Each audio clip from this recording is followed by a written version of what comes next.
अस्सलाम वालेकुम वरहमतुल्लाहि वबरकातुहू। दोस्तों कैसे हैं, खैरियत से हैं? उम्मीद करता हूँ आप सब ठीक होंगे। अल्लाह आप सबको सलामत रखे। आज मैं आप दोस्तों को पार्ट ऑफ स्पीच के हवाले से बेहतर अंदाज में और सहल तरीन अंदाज में ये पार्ट ऑफ स्पीच आपको समझाना चाहता हूँ। शायद आपने इस जैसे अंदाज में और ऐसे प्रिंटिंग में कहीं पहले नहीं पढ़े होंगे और ना इस तरह सीखे होंगे और ना आपको मे भी किसी ने इस तरह नहीं समझाया हो। तो पार्ट ऑफ स्पीच का समझना और ये क्या क्या चीज़ें हैं और ये कहाँ कहाँ इनको यूज़ करते हैं, ये तमाम चीज़ें डिटेल के साथ आज आप इस वीडियो में सीख सकते हैं। ओके, पहली बात रिक्वेस्ट है आप तमाम दोस्तों से कि इस वीडियो को एंड तक देखिएगा और साथ में इसको प्लीज़, ये इल्म है, नॉलेज है, प्लीज़ इसको अपने तक महदूद ना रखिएगा, आगे शेयर ज़रूर करते रहिएगा। और अगर आपकी ताउन से मेरे इस चैनल को आप अगर सब्सक्राइब कर लेंगे तो ये भी आपकी तरफ से मेरे लिए मुआवन साबित होगी। बहुत शुक्रिया। तो आते हैं अपनी बेसिक पॉइंट की तरफ। हमारा जो आम अहम मकसद है यहाँ पर, जिसके लिए मैं ये वीडियो बना रहा हूँ, तो वीडियो लेंथी होने के से बचाव के लिए तो मैं डायरेक्टली अपने मकसद की तरफ आता हूँ। देखिए यहाँ टोटली हमारे पास part of speech 8 part of speech हैं। Number 1 noun, number 2 pronoun, verb, adverb, adjective, preposition, conjunction and interjection.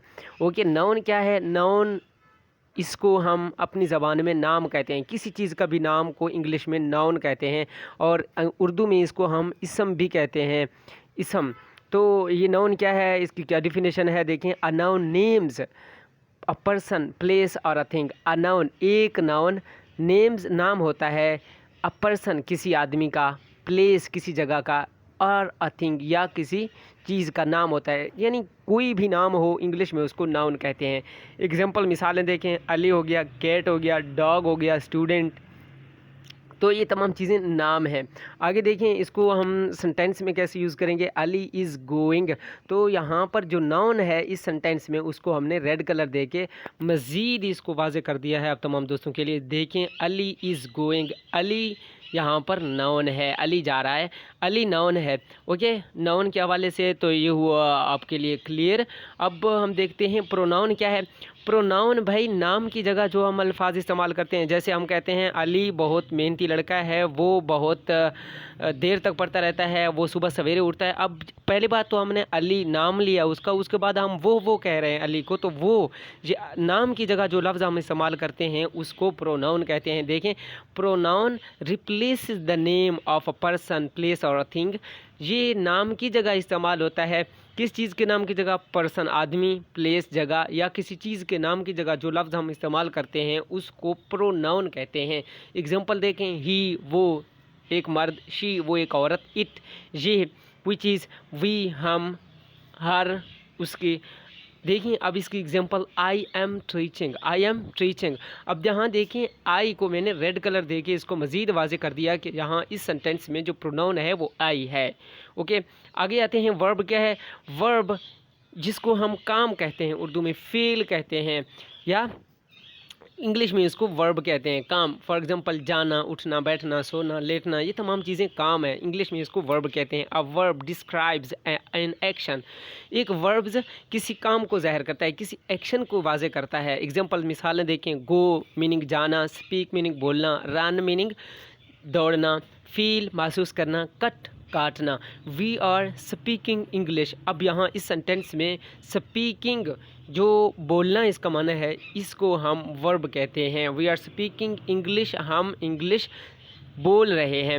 Number 4 adverb. Adverb क्या है? देखिए, वर्ब के साथ कोई चीज़ ऐड कर देना, वर्ब के माना में वाजे करने के लिए उसके साथ कोई और लफ्ज़ मिला लेना, उसको एडवर्ब कहते हैं। फॉर एग्जांपल हम कहते हैं कि हम ज़ोर से पढ़ते हैं। अब हम पढ़ते हैं, ये तो वर्ब हुआ, काम हुआ पढ़ना।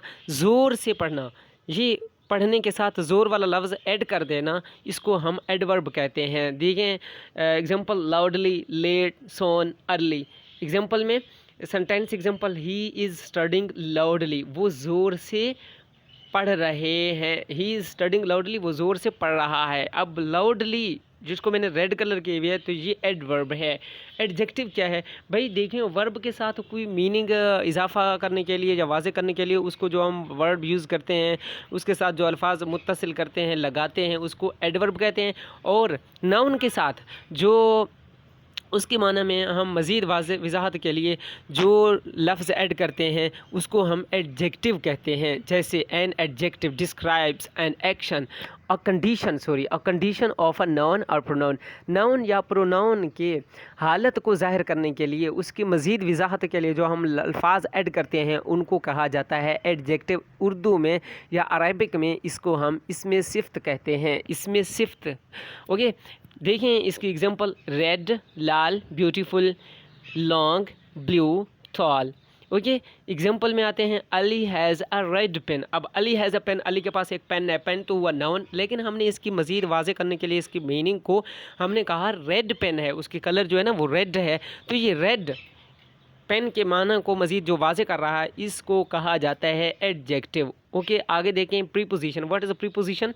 प्रीपोजिशन क्या है? Preposition a preposition is used before a noun और प्रोनाउन टू शो प्लेस और अ डायरेक्शन। ये प्रीपोजिशन जो है ना इसको हम इस्तेमाल करते हैं नाउन या प्रोनाउन से पहले। क्यों? उस नाउन या प्रोनाउन की जगह या उसकी सिमत, उसकी रुख, उसकी डायरेक्शन को वाज़े करने के लिए जो अल्फाज हम इस्तेमाल करते हैं उनको प्रीपोजिशन कहा जाता है। फॉर एग्ज़ाम्पल एट, इन, में, एट पर, टू की तरफ, फॉर के लिए।